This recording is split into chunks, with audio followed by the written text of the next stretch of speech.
Hello friends, എന്തൊക്കെയുണ്ട് പുതിയ വിശേഷങ്ങൾ? എല്ലാവർക്കും സുഖമല്ലേ? ഞാനിപ്പോൾ വീഡിയോ ഇടാതിരുന്നിട്ട് കുറച്ച് നാളായല്ലേ. മൈൻഡ് ഇപ്പോഴും നാട്ടിൽ തന്നെയാണ്. പ്രത്യേകിച്ച് ഒന്നും അങ്ങോട്ട് ചെയ്യാൻ തോന്നുന്നില്ല. അതുകൊണ്ടാണ് വീഡിയോ എഡിറ്റിങ്ങും ഒന്നും നടക്കാത്തത്.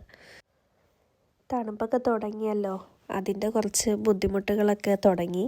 അപ്പോൾ വിചാരിച്ചു ഇങ്ങനെ മടി പിടിച്ചിരുന്നിട്ട് കാര്യമില്ലല്ലോ. നാട്ടിൽ നിന്ന് എടുത്ത കുറേ വീഡിയോസ് ഉണ്ട്, അതൊക്കെ ഒന്ന് അപ്ലോഡ് ചെയ്യണമല്ലോ. ഇത് നാട്ടിൽ നിന്ന് വരുന്നതിന് ഒരാഴ്ച മുന്നേ ഉള്ള വീഡിയോ ആണ് കേട്ടോ.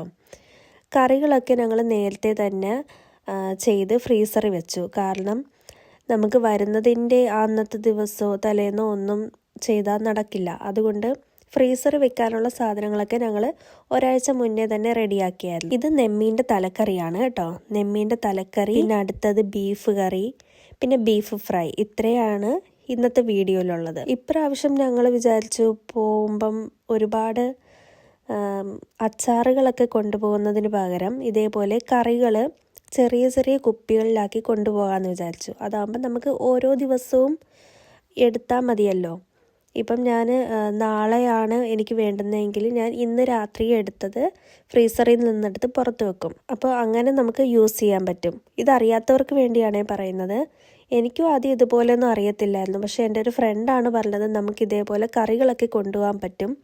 ഫ്രീസ് ചെയ്ത് കൊണ്ടുപോയാൽ നമുക്ക് ഒരുപാട് നാളെന്ന് പറഞ്ഞാൽ ഇപ്പോൾ 2-3 മാസമൊക്കെ ഫ്രീസറിൽ സൂക്ഷിച്ച് വെച്ച് നമുക്ക് ഉപയോഗിക്കാൻ പറ്റുമെന്ന്. അപ്പം ഞങ്ങളിത് എങ്ങനെയാണ് കൊണ്ടുപോകുന്നതെന്ന് വെച്ചാൽ, ആദ്യം നമ്മൾ ഈ കറികളൊക്കെ ഇങ്ങനെ ചെറിയ ചെറിയ കുപ്പികളിലാക്കിയിട്ട് ഓരോ ദിവസവും എടുക്കാനുള്ള കറികൾ മാത്രം ആക്കി വെക്കും. എന്നിട്ട് അത് ഐസ് ബാഗിനകത്താക്കി വെച്ചിട്ടാണ് നമ്മൾ കൊണ്ടുപോകുന്നത്.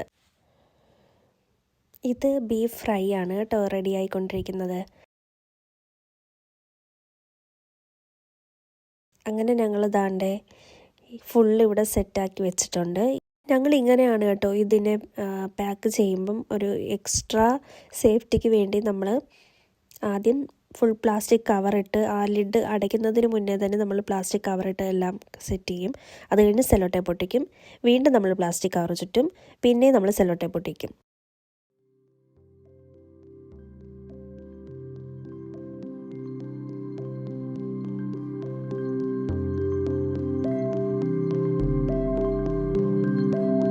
അത് കഴിഞ്ഞിട്ട് നമ്മൾ എല്ലാത്തിനകത്തും പേരെഴുതി വെക്കും കേട്ടോ. അല്ലെങ്കിൽ ഫുള്ള് കൺഫ്യൂസ്ഡ് ആയിപ്പോവും. നമ്മൾ ഫ്രോസൺ ആക്കി കഴിയുമ്പോഴത്തേക്കും നമുക്ക് ഏതാണ് കറി എന്നൊന്നും അറിയാൻ പറ്റത്തില്ല.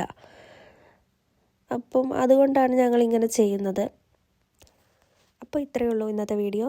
ബാക്കി വിശേഷമായിട്ട് നാളെ കാണാം. നാളെയല്ല, ഈ വരുന്ന വീക്കിൽ ഏതെങ്കിലും ഒരു ദിവസം അപ്ലോഡ് ചെയ്യാം. അപ്പോൾ ഇത്രയേ ഉള്ളൂ. Tata bye bye.